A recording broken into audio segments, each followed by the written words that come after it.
Factors affecting reaction rates, part 2. So in this segment we'll look at the final few factors that affect the rate of reaction. The first one being temperature. And once again I have the old school overhead projector to show you that. So again I have 1 molar HCl. I have HCl at room temperature, and this one you can kind of see it steaming a bit. I have it warmed up slightly. So we'll see how, whereas everything else is constant. And of course you can see it's much more vigorous there. This one's going fairly well too, but that one's much more quicker. So you can see there, increasing the temperature definitely increases the rate.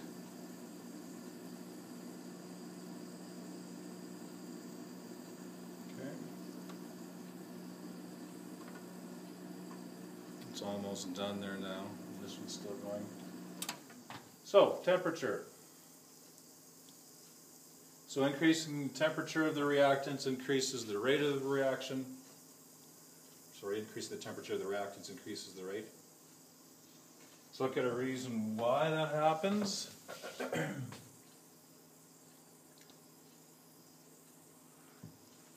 Since temperature is a measurement of the average kinetic energy, increasing the temperature increases the kinetic energy of the reactants. They will collide harder, and more reactants will collide with the correct orientation to surpass the activation energy barrier.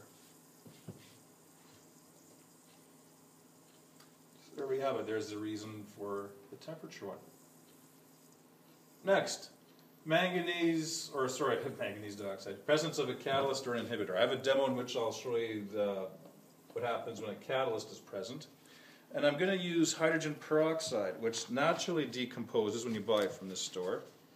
And of course after a while you have to replace it because it's not effective. So I need to grab my goggles here. So the hydrogen peroxide you buy from the grocery store or drugstore, it's only 5%. The hydrogen peroxide I'm going to use today is 35%. So grab this glove here, so it might get a little hot.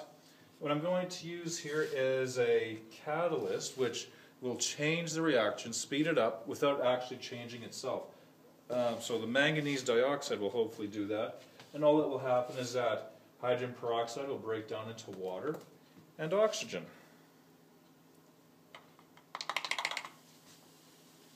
So let's see here.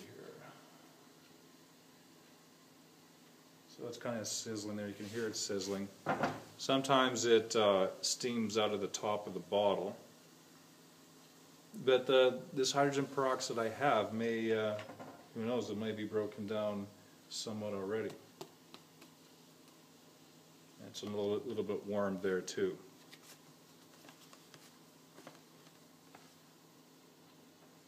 So you can hear that sizzling there. It's too bad it didn't steam out the top, because that's usually quite neat to see. But to take a look at what's going on here then. So a catalyst would be used if we can't, for whatever reason, increase the temperature of the concentration of reactants. If it's not feasible, for example, you can't increase the body temperature that much without things going wrong. And of course we can't increase the concentration sometimes. So something that won't affect anything else is a catalyst. So the rate of a reaction can be increased through the use of a catalyst. Provides an alternate route, as we'll see here. So a catalyst increases the rate without being used up itself. Rather interesting. And if it is somewhat used up, it puts itself back together so it can be used again. It does this now, so it increases the rate by causing a series of side reactions with an overall lower activation energy barrier. Okay, so that's what it does. It influences the energy. So if we look at a energy versus progress curve, we can kind of visualize what a catalyst does. So this is the pathway without a catalyst. You can see I have to overcome this barrier right here. with the catalyst, you can think of it, it almost makes a hole in the mountain we can tunnel through. Pathway with a catalyst present. Okay? So that's what a catalyst does. An inhibitor, as I mentioned in the title there, it does the opposite. It slows down the reaction by increasing energy requirements. So if we wanted to slow a reaction down, we'd use an inhibitor to do that.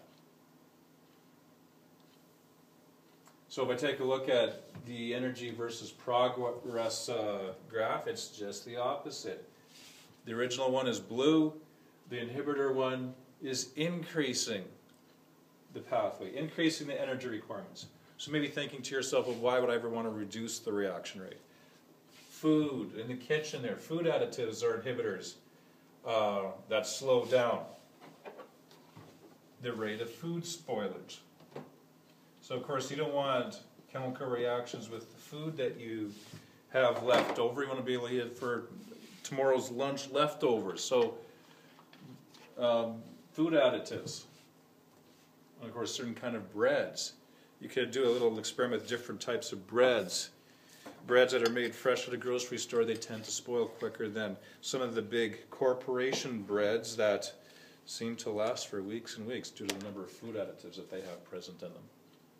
Okay, so those are the factors that affect reaction rates.